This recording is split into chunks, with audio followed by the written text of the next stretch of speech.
是娜娜，今年39岁，未婚未育，也没谈过男朋友，但绝对不是剩。我是在等一个配得上我的男人。如果你想追我的话，那就听好了，以下条件缺一不可。首先，身高必须要在1.8米以上，别跟我说什么身高不代表一切，在我这里就代表了一切。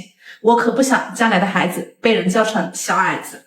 其次，年收入必须要超过100万，这不是我势利，这是对未来生活品质的基本保障。我可不想辛辛苦苦工作一辈子，最后还要为柴米油盐发愁。第三，必须要有房有车，房子至少要150平米以上，市中心，车子嘛，奔驰宝马随便选。第四，长相要帅，最起码不能比我差嘛。虽然我年近40，但保养得宜，看起来顶多30出头。你要是长得太磕碜的话，我可不敢跟你出门。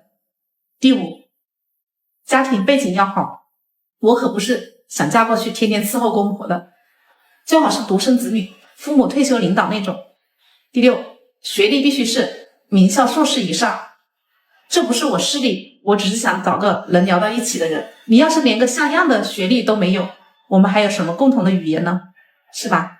最后，别有什么前任，我可接受不了。你还惦记着别人的女人，离过婚的，对不起，直接 pass 掉。我知道肯定有人说我要求太高，太自私，但这怎么能叫做自私呢？我只是在为自己的未来负责，我付出了这么多年的青春，难道不该有点像样的回报吗？如果你能满足以上的条件，欢迎来追求我，否则别浪费我的时间了。大姐啊，你是真了不起，一般18岁的小姑娘都没办法和你比。 This lady, honestly, I'm not even exaggerating, you're truly a legendary figure. Most 18-year-old girls, with all their youthful charm, might not even compare to you. You not only maintain a good appearance, but also possess a kind of extraordinary mindset. That confidence of yours has already gone far beyond what most people can imagine, making everyone think, wow, no ordinary man could ever be good enough for you.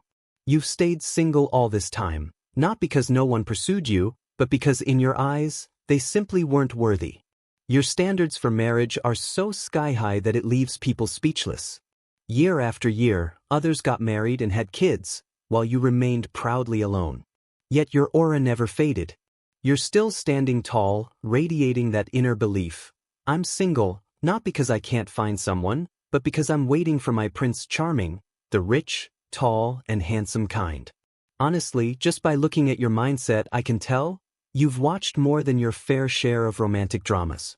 Always fantasizing about some male lead who's tall, handsome, wealthy, and just so happens to inherit a fortune from his parents. All I can say is, I really hope you don't wake up from that dream too soon. If you truly refuse to lower your standards, then I sincerely suggest you keep waiting. You're only 39 now, waiting another 50 years isn't a big deal. After all, dreams are dreams, and one must stay committed to them till the end, right? But if one day you find yourself unable to keep waiting anymore, don't be disheartened. Let's just change the approach. How about moving to the mountains and living in a temple? Offer incense every day, pray sincerely. Who knows? Maybe Buddha himself will bless you with the perfect man someday. Finally, I just want to offer a very honest piece of advice. Everyone has the right to dream.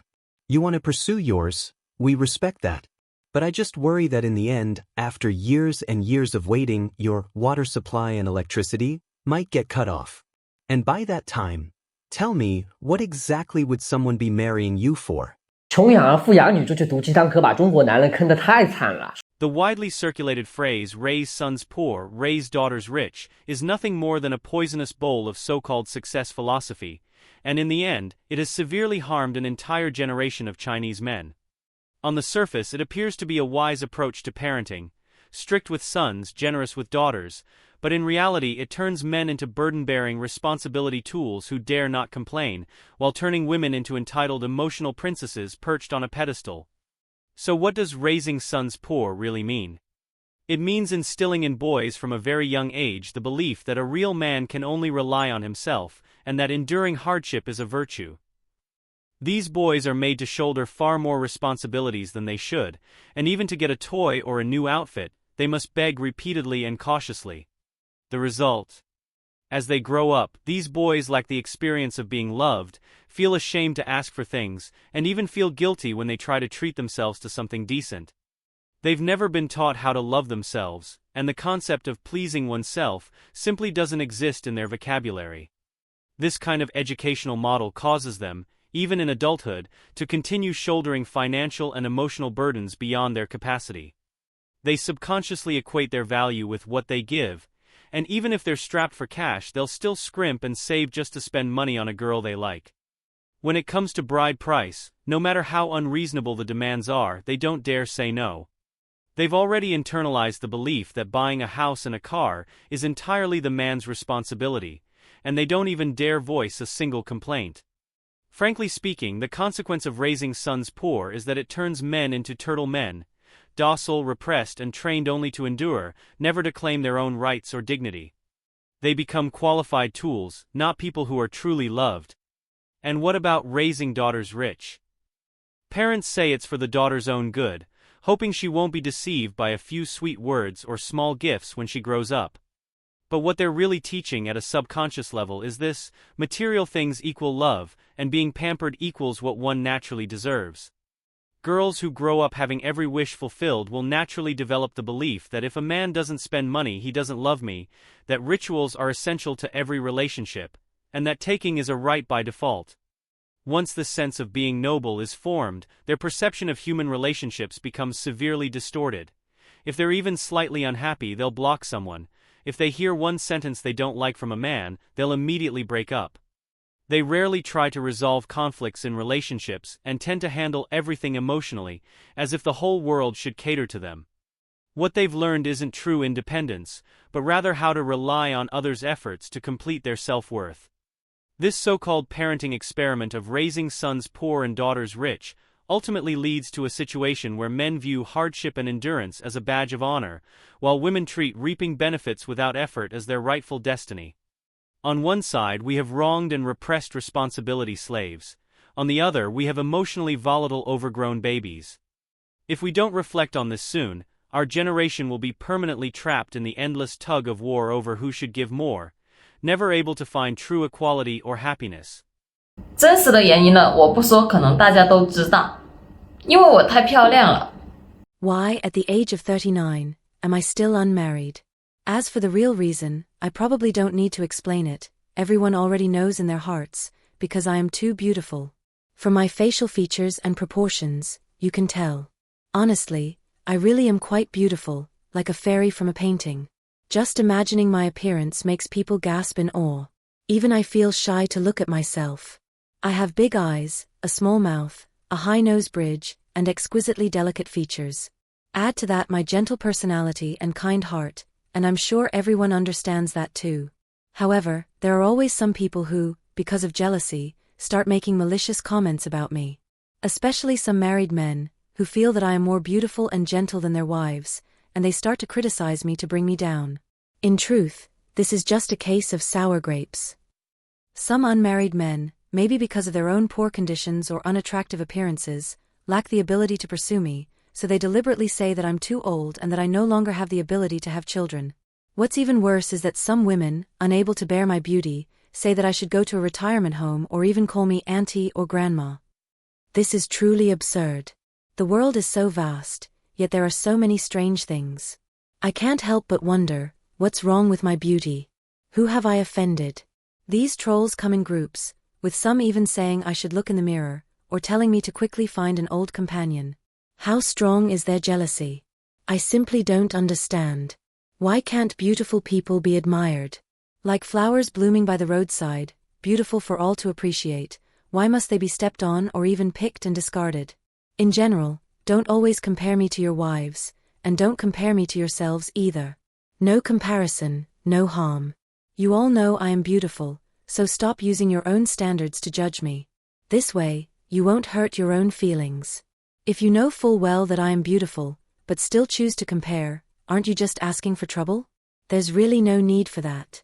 If each of you could have even a fraction of my good qualities, your lives would be much happier. Contentment is bliss.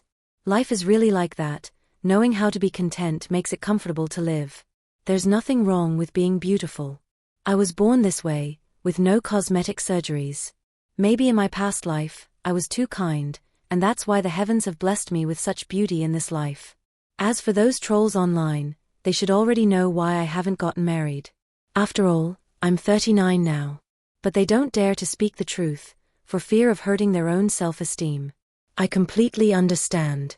I am a generous person, and I won't hold a grudge against them. Anyway, let them be jealous, it's really not worth stressing over. 86年属虎的我今年已经是39岁了。 I was born in 1986, and I'm 39 years old this year. I'm still unmarried, without children, and still single. I often hear my friends, relatives, and even neighbors discussing my life behind my back. These discussions put a lot of mental pressure on me, and I feel overwhelmed and even sometimes completely broken.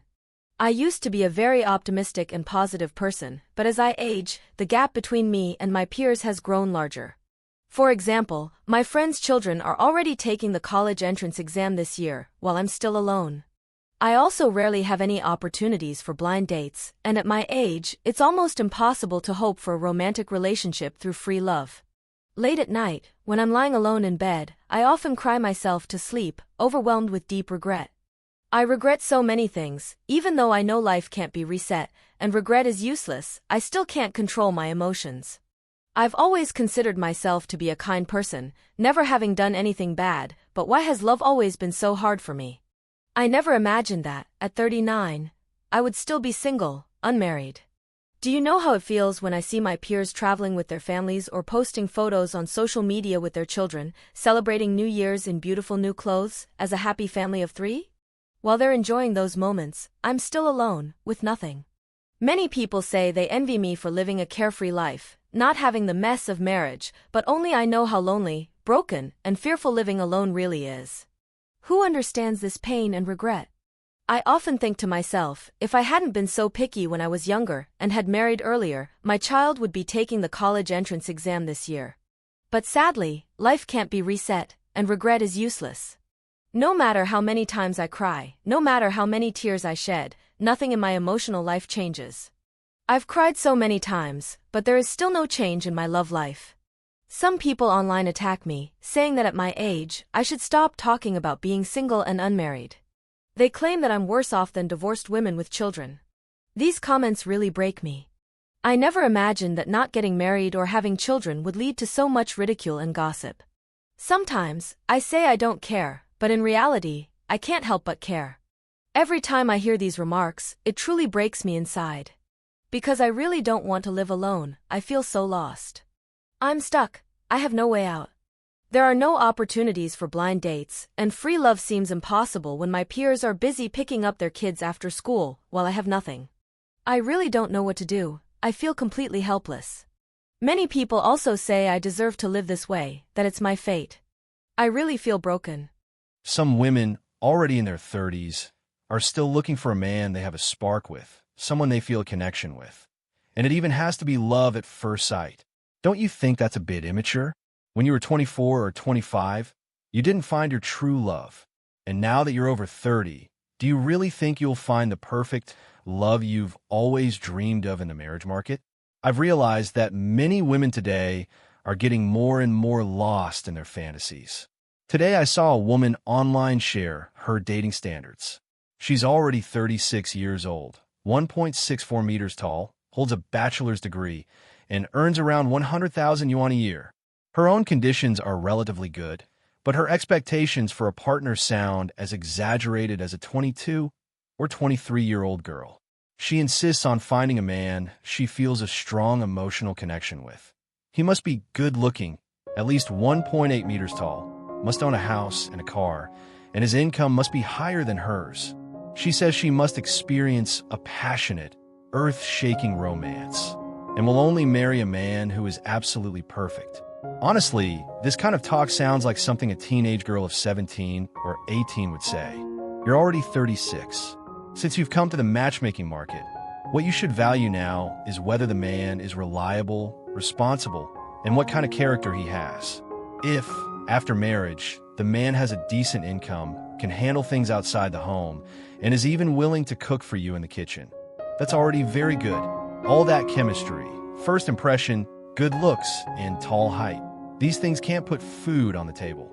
At 36 years old, are you seriously still chasing the story of Prince Charming and Snow White? I really want to say this to women who are a bit older. Once you're past 30, when you're looking for a life partner, you really need to face reality. We're not here to fantasize. We're not here to make wishes. We're here to find someone who actually matches us. We're all grown-ups now, aren't we? Can we please stop being so childish? Do you agree with my point of view? Feel free to leave your thoughts in the comments. I'd love to hear from you. If you enjoyed this video, don't forget to like and subscribe to our channel. See you in the next video.